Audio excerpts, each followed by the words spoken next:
Welcome to the Authentic Wife Show. I'm Beth Rolls, a conscious marriage coach and author of The Authentic Wife, Uncaging Yourself Through Marriage. I help driven moms who love their kids more than they hate their marriage use the conflict in their relationship to become their most authentic selves so they can create a relationship and life they don't want to escape from. Stop waiting for your husband to evolve and start making every day feel like a vacation. You can find my book, tons of free resources, and Happily Ever After, the only marriage-saving coaching program, on my website, theauthenticwifeandmom.com. Thanks for joining me today. Let's get started.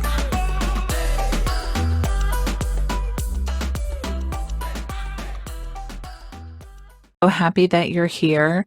Today we're going to talk about how to give your husband responsibility for his own life, and I'm going to give you 3 steps, 3 ways to start doing that.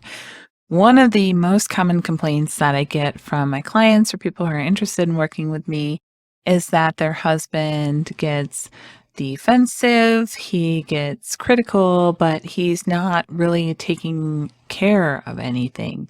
He has projects that he starts and leaves unfinished. He will start something and then move on to something that's more exciting and then not come back to the thing. He will basically blame other people for his problems, for his experiences, and then that can turn into maybe like gaslighting, maybe what sounds like emotional manipulation a little bit, twisting stories, just being very defensive, and can even go to anger or something. And so my experience and what some of my clients experience is that they tend to have either a fear response or they feel incredibly guilty, for example, for holding boundaries and for not fixing things for him. And they don't really know how to get out of that pattern. As as somebody who is married, let's delete that.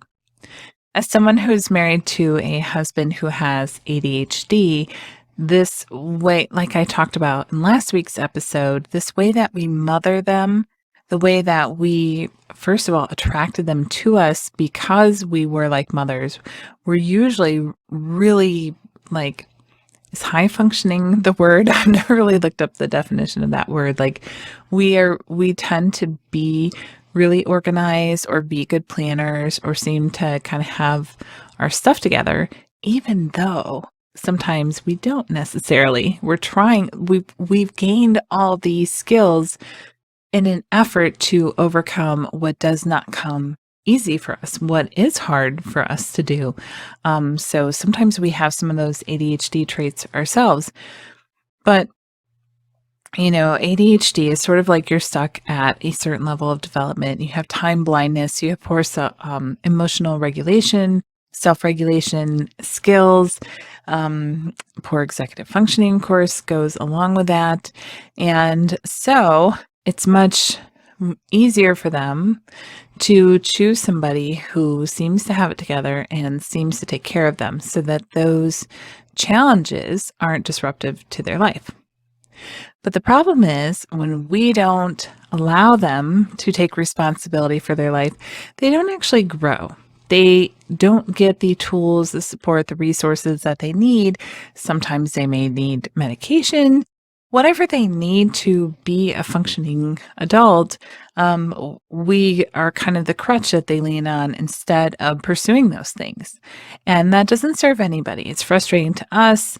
It could eventually be a burden to our children. It's frustrating to them. They're not happy. It's not fun to continually live kind of behind, the 8 ball and feel behind on everything and feel frustrated that like they don't know where stuff is, or they haven't tended to this little problem and now it's become a big problem. And it's frustrating to have lots of projects in the air. It's overwhelming.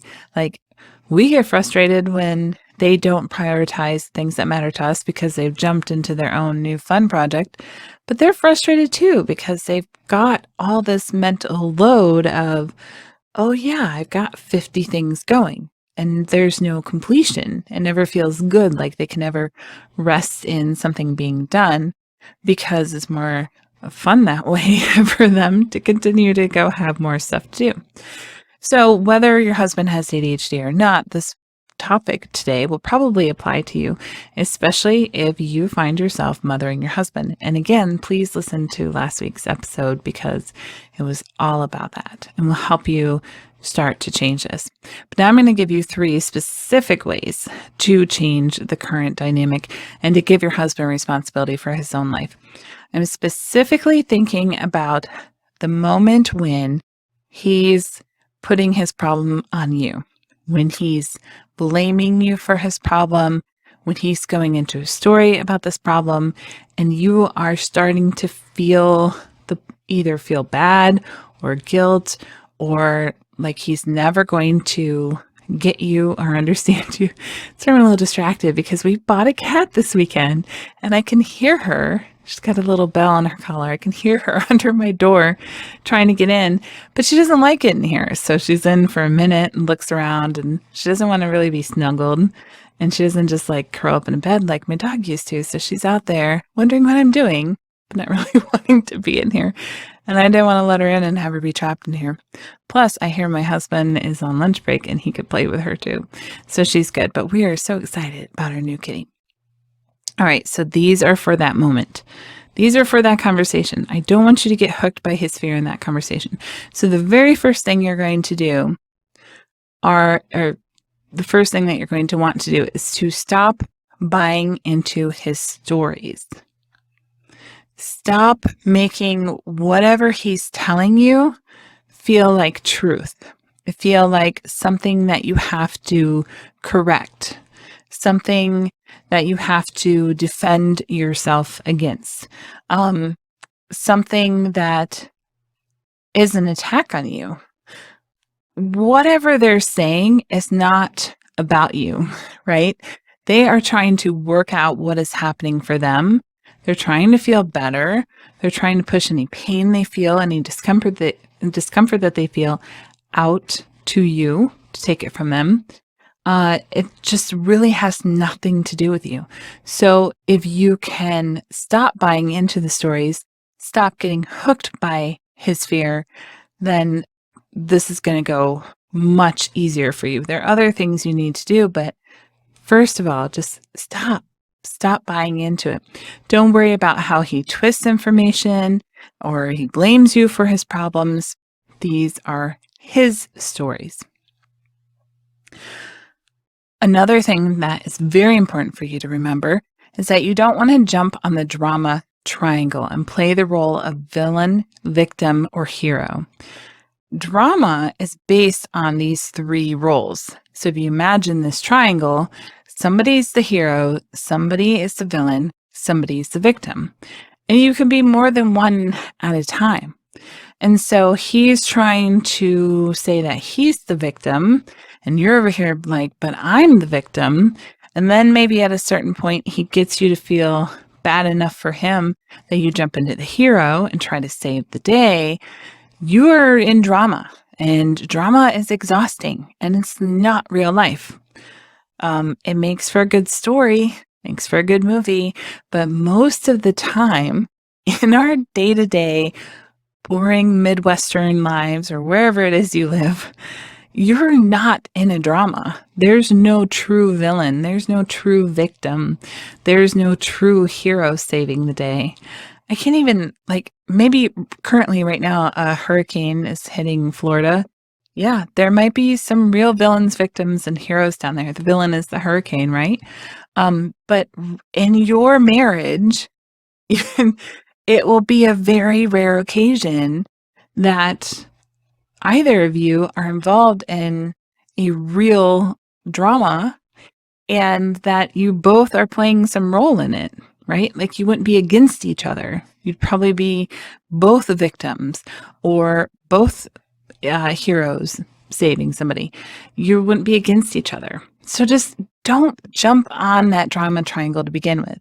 If you see yourself trying to fix him, save him, you're trying to play hero. So refuse, just refuse.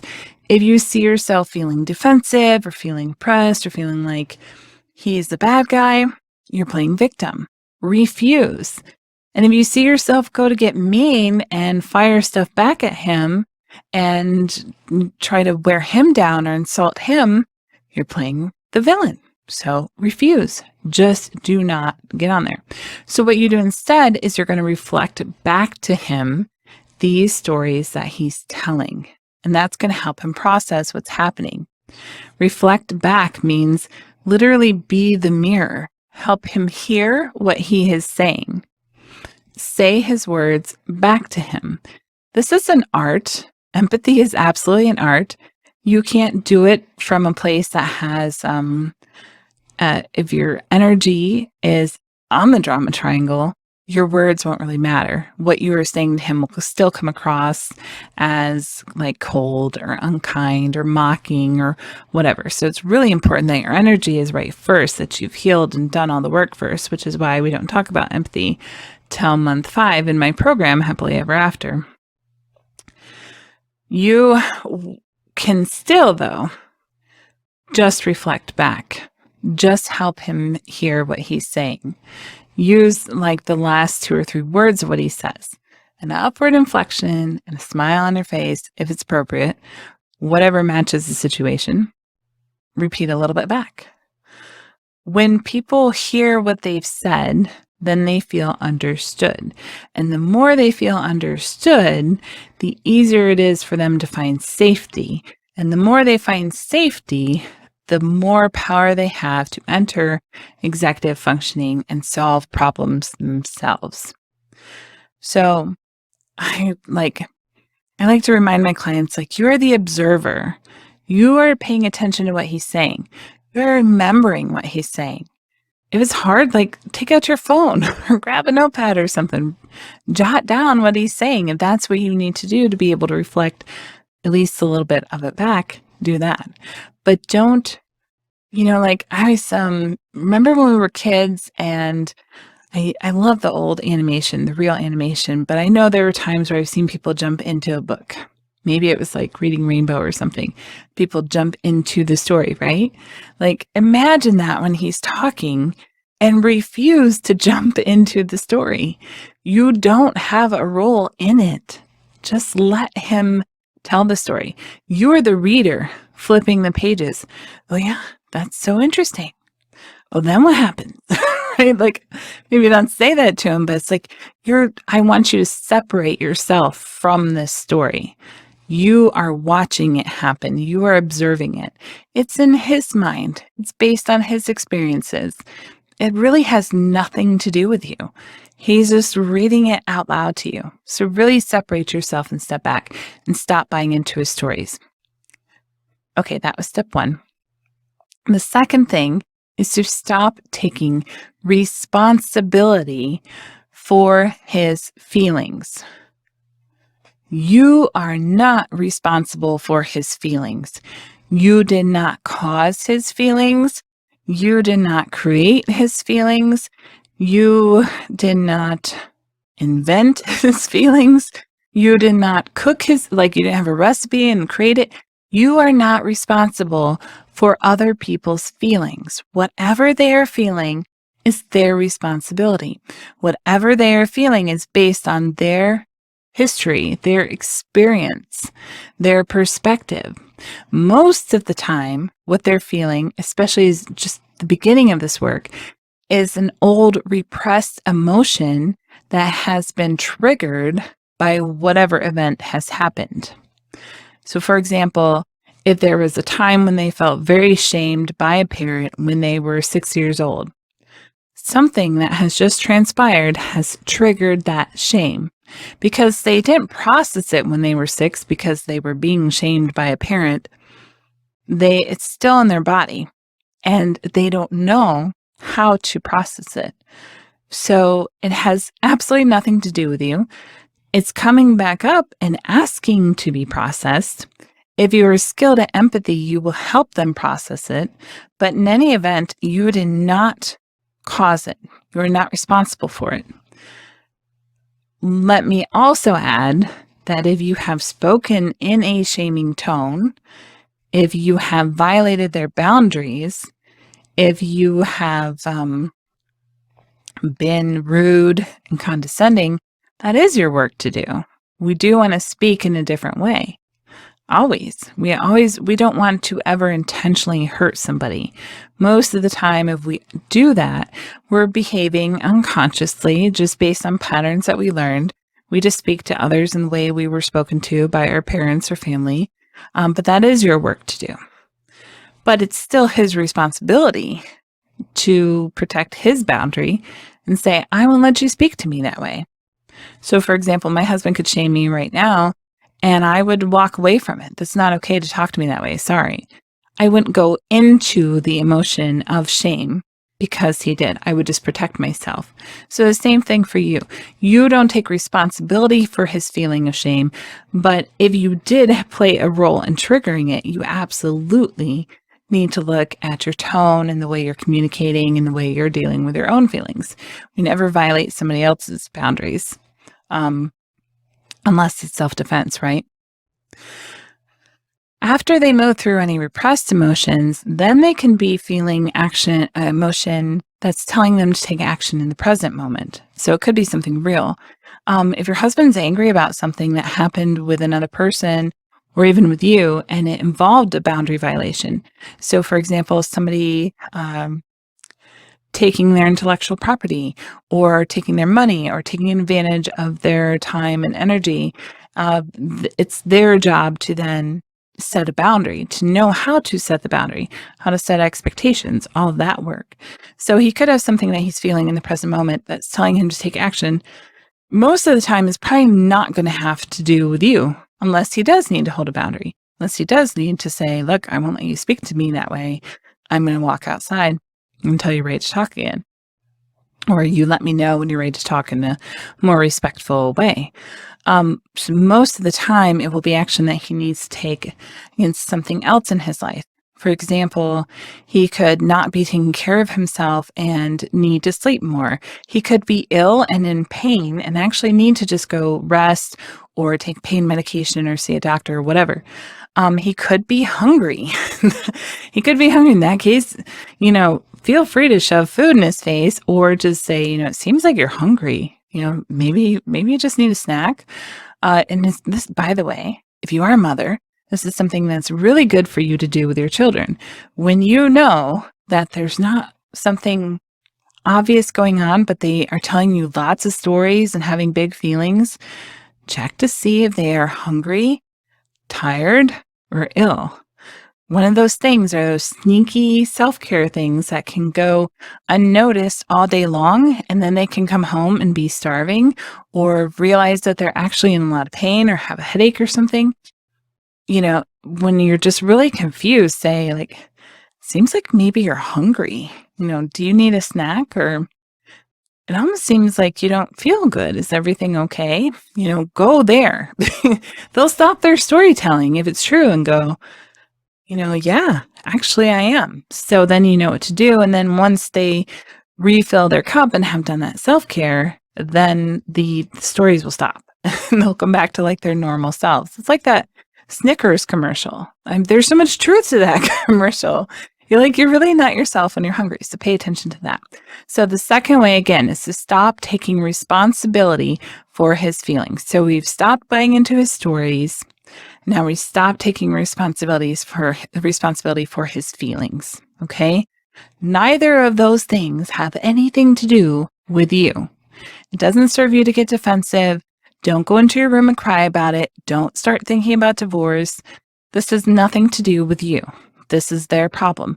Your role can be to, again, give them responsibility for their own life, to use empathy to help them process something because you do love them. And that's about it. That's the extent of it. Which brings us to our next step, the last step. Stop reacting to his discomfort. Notice the last part of that word. I'm sorry to my English teacher, I forget what it's called. Re is the prefix, right? Acting, action, acting. Stop reacting to his discomfort. Stop taking actions based on his thoughts and feelings. I think this is a Tony Robbins thing. I've heard it from somebody in my coaching journey. It goes thoughts, feelings, actions, results, TFAR. He says, like, if you don't like the results, check your thoughts, check your feelings, check your actions. It's basically the process that we're going through here. So if you like unconsciously buy into his thoughts, feel responsible for his feelings, and then you do the action so that he experiences a more comfortable result, then he's not actually going to grow. It's just going to continue to happen over and over again. You are jumping in, playing God, and enabling him by trying to save the day and fix it for him, right? If he doesn't like his results, he has to take ownership of all three of these things. He has to own his thoughts, he has to own his feelings, and he has to own his actions. What we do right now when we are unconscious is we react to his discomfort. We try to fix it and make life comfortable for him. So maybe he's been complaining about his glasses being broken, and you make the doctor appointment for him. Maybe he's complaining that he doesn't have any pants that fit, and you go in and end up buying pants for him. Maybe he's complaining that he can't find something in the house, and you go find it for him. Maybe there's something broken in his car, and you go make the appointment for him. Maybe the way you cooked a meal isn't to his liking. It's too hot, too cold, too brown, too white, too whatever, not spicy enough, too spicy, whatever it is. You don't need to fix it. You already did the job preparing the meal. If he doesn't like the meal, he could take different actions to make a meal himself. or he could have done something different. Or he can share his preferences long before you sit down to make the meal. Whatever it is, you do not have to do the action for him unless like you have made some agreement based on his challenges that this would be a thing that you would take over for him. Honestly, I think it's pretty rare that there would be something that you should take over. There might be things that you do together, but most of the time, he's a grown man. He can call the doctor. He can get on a website and order clothes. Trust me, when they want to buy something, they sure know how to buy something. He can call and make an appointment, whatever it is. If like food's too cold, he can put it in the microwave. Food's too hot, he can put some ice in it, or wait for it to cool down. He can do the thing. I promise you. I know he's a smart man. I know he's super capable. He probably does things that seem superhuman sometimes. Like he can fix anything. He's got brilliant ideas. He's top at his job. Whatever it is, he's a very smart man. Just like you are an incredibly smart and capable woman. Just like you have figured things out in your life, he is capable of figuring things out in his life. This is also important when it comes to our children. If he's, going through the stories and has big feelings about the way the kids are being, he needs to learn what actions to take that change the behavior or whatever it is. Like perhaps they are hungry. He needs to learn how to recognize their hunger signs and feed them regularly or give them a snack. Or perhaps they just need some loving and some empathy. He needs to see that. If they are over, like you've had a busy day and they haven't had a lot of rest, he needs to see that. Okay, when we stay out all day, then they're really tired and that makes this hard. So now I need to recognize that if I want to keep them out all day, I'm going to have to deal with this later. This is the result of those actions. He needs to be present to whatever the results are. And he needs to take responsibility for the actions that got him there, right? One of the things I learned way back when I was an engineer was, the phrase, your poor planning does not constitute an emergency on my part. Poor planning on your part does not constitute an emergency on my part. That's what it was. We used to have people who would, put things off to the last minute or do something wrong. And then they would want us to jump and, work all night or whatever to fix the thing. It's the same thing with your husband. If he as not like put his clothes away or has set up an organization system for where he's going to put his keys and stuff. If he hasn't dealt with a small problem that then becomes a big problem, that's not your emergency. His actions do not create an emergency for you. Of course, sometimes they will. Sometimes you will be involved and you have to do something, but most of the time, let it be his emergency, because once he feels that, then he will figure it out. He'll put all his clothes away. He'll find a place to put his keys. He'll organize it. He'll do whatever he needs to do differently. He'll make the oil appointment for his car, like whatever. He'll pay attention to the planning that he does need to do so that this doesn't become a big overwhelming thing. But if you go in and rescue, if you buy his thoughts and buy into his feelings, take responsibility for him, and you do the actions to prevent him experiencing the results that he should get from what he's doing, then he's not going to grow. Want to give him responsibility for his own life, not just for your peace, but for his peace as well. And the way that people get stuck is when we rescue. The real way that people get stuck in marriages is at the story part, at the thoughts part. They get defensive and jump onto the drama triangle. And everything goes downhill from there. Then it becomes a big fight. Then you've got two inner children who are just going at it and rehashing stuff from the past and bringing up a laundry list from way long ago. And what they really want to say is, I'm so upset that my mom or my dad wasn't there for me, hurt me, shamed me, put me down, neglected me, abused me, yelled at me, didn't see me, didn't listen to me, didn't comfort me when I was sad. Whatever it is, that's really what's happening in that moment. It's a call to work out those things that happened to us when we were little. But the only way they'll be worked out is through empathy, through skilled empathy, through like a coaching program like mine or therapy, or you learning how to be a strong, empathetic listener. Otherwise, we just go head to head as inner children, and it just creates chaos. We go down this drama triangle in our relationship, and it's frustrating. And maybe we leave for a little while and come back, and it's on again, off again. Then they're good the next day. Of course they are. Like, they come back happy because some part of them knows that it had nothing to do with you. Some part of them recognizes that it's their hurt child, and their heart closes up once again, and they shove those feelings away, and they go about their business.